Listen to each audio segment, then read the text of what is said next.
ছোট্ট একটা গ্রাম থেকে আমি মুনমুন। তো আমার প্রিয় সমস্ত বন্ধুদের জানাচ্ছি সুপ্রভাত। গ্রামে থাকি। গ্রামের গৃহবধূ মাটির উনুনে রান্না করি। এতে লজ্জা কিসে? ফেলে দেয়া জিনিসও আজ কাঠের উনুনে রান্না করে মুখরোচক স্বাদ তুলে ধরলাম। আমার সমস্ত বন্ধুদের জানাচ্ছি আবারও একটা নতুন ব্লগে অনেক অনেক স্বাগতম। ছোট্ট একটা গ্রাম থেকে আমি মুনমুন তোমাদের জন্য আজও নিয়ে এসেছি আবারও একটা ছোট্ট ভিডিও। আশা করছি তোমাদের ভালো লাগবে।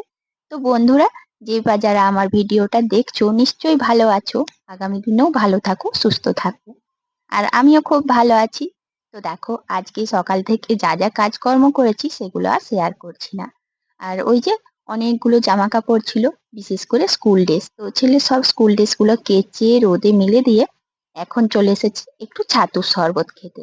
আর জানো তো বন্ধুরা, আজকে আমি একটু ছাতুর শরবত খেলাম, আজ আর মুড়ি খেলাম না।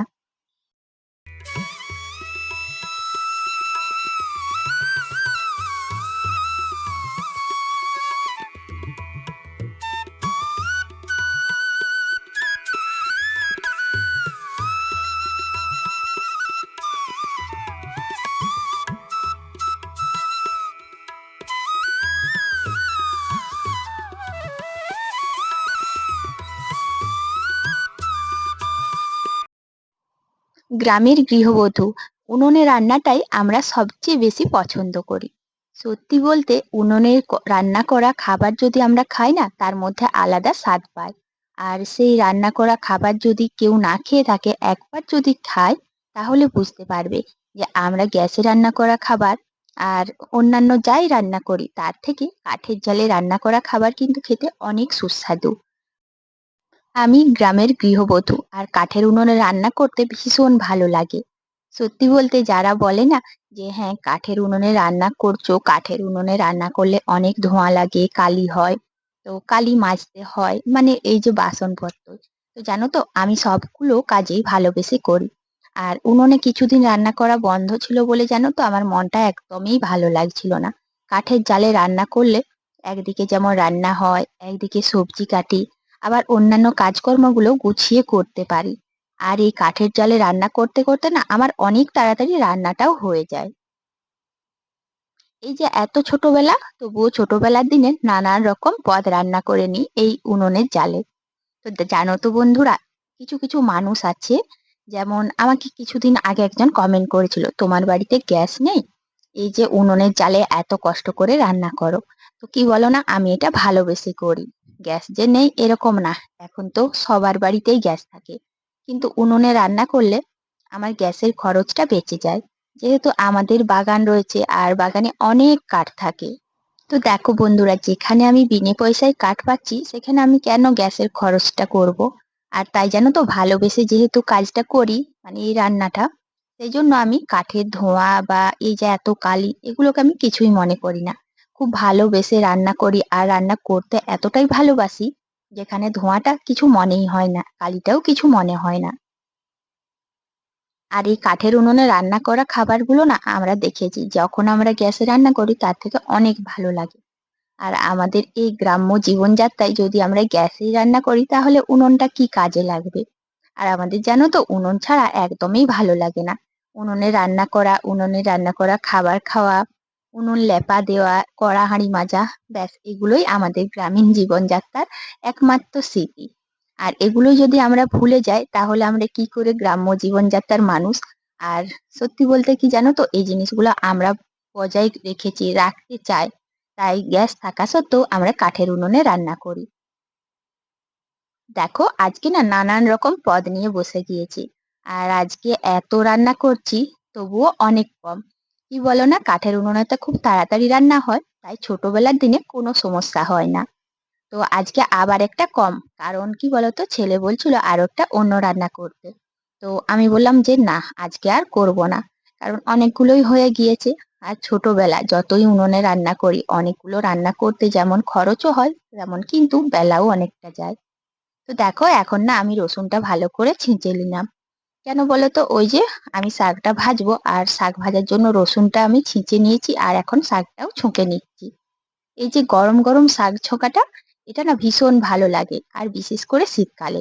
যেন মনে হয় এই গরম শাক ভাজা হয়ে গেলে আর ভাতের সাথে কিছু প্রয়োজন নেই।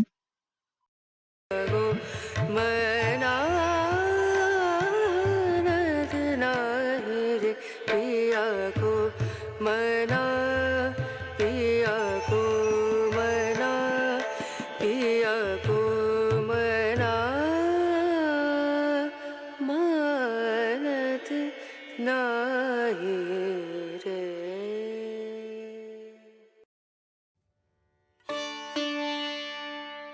তো দেখো বন্ধুরা, আজকে আমি ওই যে বললাম না অনেক রকম রান্না বান্না করছি। তো প্রথমে ডাল হলো, শাক ভাজা হলো, আবার একটা নতুন জিনিস আছে সেটা হচ্ছে শামুক চচ্চড়ি। আর একটা করব সেটা খামালু ভাজা। আগের দিন তোমাদের সাথে শেয়ার করেছিলাম খামালু ভাজার। তো খামালু ভাজা জিনিসটা কি বলতো? এটাকে অনেকে আবার গাছের শেকড়ও বলে, অনেকে খেতে চায় না, কিন্তু আমাদের গ্রামীণ জীবনযাত্রায় খামালু ভীষণ প্রিয়, যেহেতু গাছে হয়। আর এই খামালুটা দিয়েছিল কাকিমাদের ঘরে, সেই জন্য অনেকটাই ভাজি, আর গায়েও লাগে না, যে এটা তো আর কিনতে হচ্ছে না, কাকিমারা দিয়েছে। আজ আমি করব শামুক চচ্চড়ি, আর সেটা তোমাদের সাথে শেয়ার করব। তো শামুক জিনিসটা এমন একটা জিনিস, এটা কিন্তু সবাই খায় না, অনেকেই বলে ছি এটা, বা অনেকে অবহেলা করে যেটাকে বলা যায়। কিন্তু জানো তো, এই শামুকটাই যখন আমরা কাঠের উনুনে খুব সুন্দরভাবে পরিপূর্ণভাবে রান্না করব, এত সুন্দর একটা মুখরোচক স্বাদ থাকবে না। যারা এই শামুক খেতে চায় না তারা বারবার হাত দিয়ে চেটে চেটে শামুক চচ্চড়ি খাবে, বলবে এত সুন্দর কি করে হলো। এদিকে অনেকগুলো গরু ঘরের মধ্যে ঢুকে যাচ্ছিল। তো এগুলো জানো তো এই কামারটাতে ছিল না, ঘরেই চলে আসছিল। আমি ভাগ্যিস মাটির উনুনটাতে রান্না করছিলাম, দেখতে পেয়েছিলাম, তাই তাড়াতে গিয়েছিলাম। তো ওগুলোকে তাড়ি দিয়ে এসে লাস্টে শামুক চচ্চড়িটা রান্না করছি। আর এই শামুকটা না অনেকটা মাংসর মতো। অনেক জায়গাতে আছে এই শামুক খায় না, তোমাদেরকে বললাম না অনেক বন্ধু আছো যারা কমেন্ট করবে আমাকে, এই শামুক কিন্তু খাওয়া হয় না। তবে আমি বলবো, আমি যেভাবে রান্না করছি এইভাবে যদি রান্না করে খাও, অবশ্যই কিন্তু প্রতিদিনই চাইবে যে এরকম শামুক চচ্চড়ি খায়। তো দেখো শামুকটা তো প্রথমে ছাড়িয়ে নিয়েছিলাম, ছাড়ানো শামুকেই কিনেছিলাম আজকে, আজ কিন্তু আর আমি ছাড়াইনি। তারপর এই যে একটু পেঁয়াজ কুচি, আলু কুচি, লঙ্কা দিয়ে ভালো করে ভেজে, মানে যেরকম আমরা অন্য চচ্চড়ি করি সেইভাবে। সঙ্গে এই যে শীতকালের একটা সুবিধে রয়েছে, যে কোনো সবজিতে আমরা টমেটো মেশাতে পারি। আর টমেটোর দামও কিন্তু এখন বেশি থাকে না, তাই যে কোনো সবজির স্বাদটা অনায়াসে খুব ভালো হয়। শামুকটা প্রথমে সেদ্ধ করেছিলাম, তারপর সেদ্ধ করার পরে না জলটা ফেলে দিতে হয়। এখন দেখো একটু হালকা ভাজা ছিল, শেষে এই যে যে সবজিগুলো মানে আলু বা টমেটো, পেঁয়াজ সব ভাজলাম, তার সাথে শামুকটা দিয়ে করে এখন একটু কাঁচা সর্ষে দিয়ে দিলাম। অন্যান্য যে আমরা সর্ষে দিয়ে চচ্চড়িগুলো করি না, প্রায় একই রকম। এখন দেখো কাঁচা সর্ষেটার ওপরে জল দিয়েছি, এটা কিন্তু ভাজবো না। আর এটা হয়ে গেলে লাস্টে একটা নতুন জিনিস দিতে হয়। নতুন বলতে ওটা কিন্তু আগেও দেওয়া হয়, এই যে শেষে একটু কাঁচা সরষার তেল। তো দেখো আমার কিন্তু উনুনে আর কাঠ নেই, কারণ একটু মানে রসটা শুকনো হয়ে গেছে, আর এখন যদি জাল দিই তাহলে আবার শুকনো হবে। তো জানো তো বন্ধুরা, শামুক চচ্চড়ি দিয়ে আজকে খাওয়াটা দারুণ হয়েছিল। আর এই যে শেষে চলে এসেছি আমাদের গৃহিণীদের কাজকর্ম শেষ করতে। এখন দুপুরে সমস্ত বাসন নিয়ে বসে গেছি, এখন বাসনগুলো মেজে নিই। তো বন্ধুরা, কাঠের উনুনে রান্না করলে কেমন লাগে আর খাবার খেতে কেমন লাগে তোমরা কিন্তু অবশ্যই কমেন্ট করে জানাবে। আমাকে তো খুব ভালো লাগে। আর গ্রাম্য জীবনযাত্রায় এরকম কাঠের উনুনে রান্না করতে খুবই খুবই ভালোবাসি। তো আজ এখানেই শেষ করছি, টাটা।